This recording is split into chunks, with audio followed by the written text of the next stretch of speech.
When attempting to redesign the grading system of academic team, but also that of any other secondary school, particularly in the Netherlands, it is essential to initially understand the problems faced with the currently employed assessment style.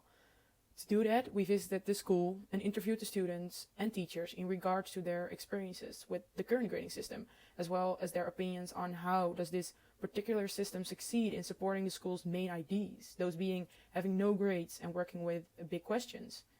The three stakeholders involved with this aspect of pedagogy include the teachers, the parents, and the students. The teachers who are the ones giving the feedback to the students, the parents who want to be able to track the progress of their children, and the students who are the ones receiving feedback for their work. According to the interviews, the most common problem faced by the teachers is that of falling back into the habit of traditional assessment style in an attempt to best satisfy the needs of the parents and students. The parents are having a hard time understanding how to track the progress of their children, as well as knowing when their child will fail the year if they devote more effort. And finally, the students face two main problems. First, students tend to compare their result with their classmates, often placing even further emphasis on their performance rather than their progress, which in return causes them to experience distress and anxiety. This is consistent with the studies suggesting higher levels of stress experiences in students during periods of testing due to the pressure of performing. A study conducted by Heisel and his colleagues approached the relation of testing, stress, and performance from a neuroscientific perspective and showed that students experience a 15% increase in cortisol levels in the homeroom period just before taking a high-stake test in comparison to the same time frame during weeks without testing. The researchers have attributed this increase of stress hormones to the pressure experienced by the students to perform. Then the second problem, which is an issue that is very particular to the assessment system used by academic team, is the percentage of progress provided to the students for every subject. This percentage is often interpreted by the student as a number grade, something that also fuels these comparisons between performance. In a book published by the Organization for Economic Cooperation and Development, which analyzes grade expectations from a didactic perspective, it is said that marks can be unreliable predictors of students' potential success. Such findings highlight the need for substitute of grades.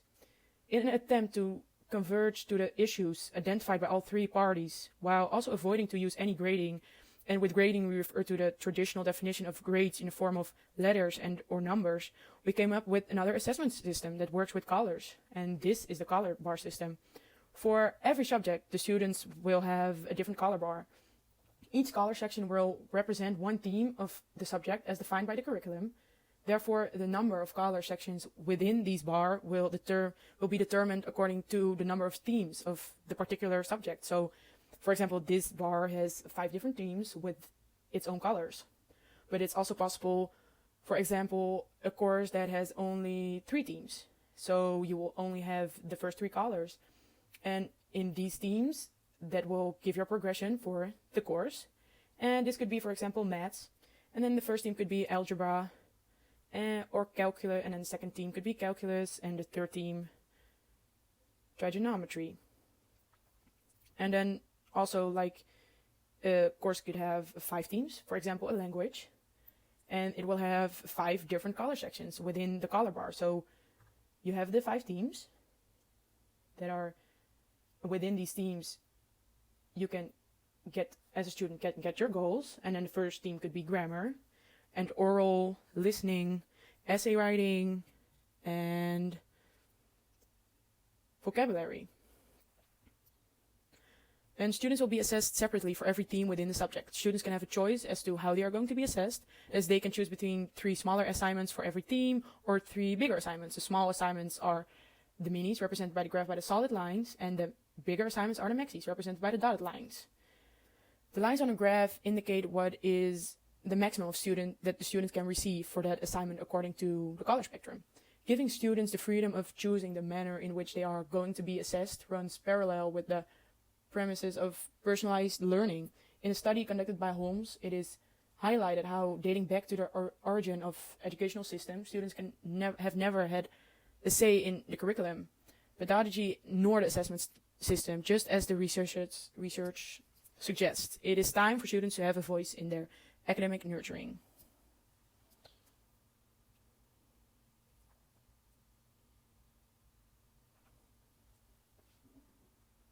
As mentioned before, the students will be assessed separately for every team. To demonstrate that, we will be using the color section dedicated to Team 1. So you will have only the blue section in the beginning.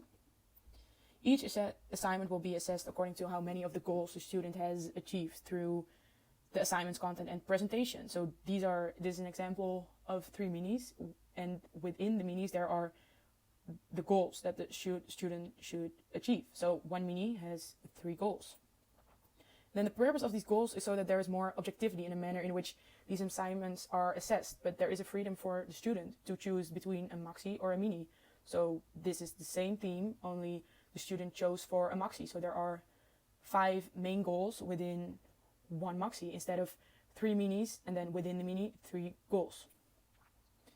Once all assignments of a particular team are evaluated by the teacher, the bit of color equivalent to the quality of the student's assignment will be transferred to the white progress bar.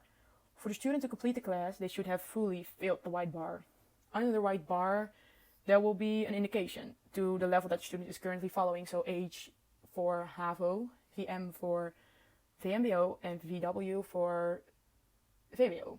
Apart from the color spectrum, students are to receive excessive feedback by their teachers. If an assignment that the student has handed in is insufficient, something that will be determined by how many of the goals of the assignment the student has achieved, the student will be advised to redo it. In a study conducted by Dalin and Watkins, the role of repetition in learning is looked through a cultural perspective.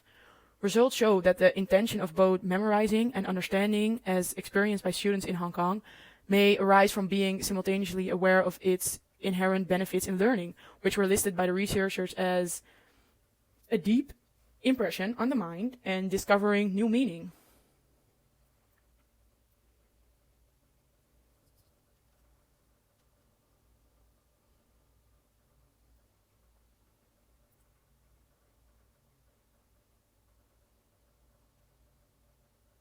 And then on the contrary, German students tended to downplay the role of repetition in the progress of understanding. Therefore, by encouraging the students to repeat the assignment in the name of learning from one's mistakes, the color bar system attempts in promoting recognition as to the benefits of repetition in learning.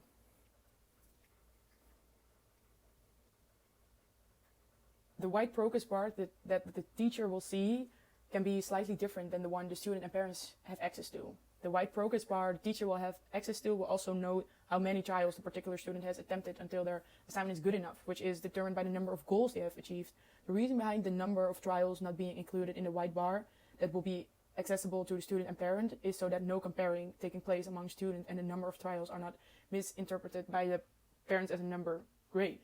If the student is completing all assignment but there's still room left in this box, they have the opportunity to make up for it by completing the optional assignment on the same theme that they need the most work on. If the student excels in that subject, then the coloring they will receive will exceed the box, and this indicates that they are to be considered to switch to a higher level. When a student is of consideration for moving up a level in that particular subject, the number of trials they have attempted is to be greatly considered. Even though in this system students are encouraged to attempt as many times as they please, when they are considered for moving to a higher level, a small number of trials is of essence for that decision to go through. One of the restrictions placed on how the assignments will be conducted is that each student should at least do one assignment in the form of a presentation, a paper, or a test for every subject. The other restriction will be that of the teachers determining at a later point in the year, after having seen the level of students' time management skills, whether students that have chosen to do bigger assignments and not perform so well will be allowed the same choice, or whether they would be advised to take the smaller assignments so that they can keep up with the syllabus throughout the course of the year. With the color bar system in place, the parents can now see the progress of their children, as each color presents a different theme, and therefore there is a clear indication as to which themes the student understands better and which themes require more practice. Additionally, with the color bar system, the parents can clearly tell at which level their child takes a particular subject. On top of that, they can tell whether they excel in that subject and are to be considered moving up a level. So I can now track the progress of my child while also knowing which themes in every subject they need to work on. And then for the teacher can clearly see where a student is and how well they progress. They can communicate it in a clear overview to the parents as well as the students. And the students can now relax and enjoy their learning experience without worrying about comparing their performance with their classmates. Students now have more freedom as to how they are going to be assessed, which restores excitement and interest in schoolwork. Additionally, the students have now a clearer reference as to how they are performing on each subject and more specifically each theme within a subject. So this is an overview of our redesign with all the color bars and options.